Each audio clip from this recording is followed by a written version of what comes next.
After recently falling second in the world to Helsinki for the title of busiest port in the world, some of Dover's 11.7 million annual passengers were put on hold today as disruption was caused over the channel in Calais. And the disruption has all been caused by a dispute over in Calais, with fishermen blocking the port.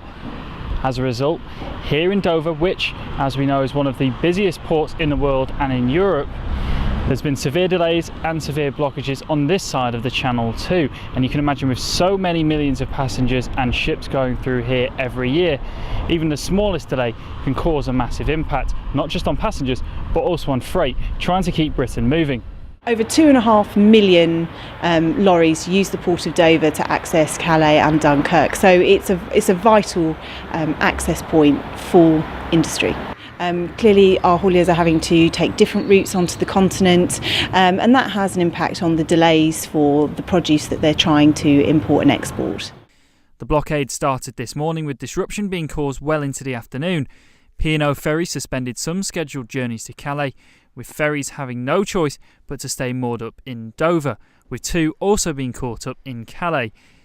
MP Charlie Elphicke waded into the situation affecting his constituency, calling on President Macron to urgently get a grip of the situation.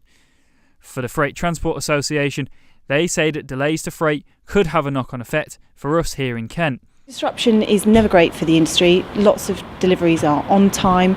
They are meeting the needs of retailers and the other industry, so it's vital that those are delivered on time. Lorries were backed up on the roads earlier in the afternoon, with signs telling drivers to take alternative routes, whilst at Calais itself, boats were stuck outside and even inside the port, a situation that the FTA say is almost unheard of for them. I'm not aware of the last time that this happened, but obviously we do have blockades on a number of occasions, and it's just unfortunate for the industry that we have to look for alternatives rather than using that port.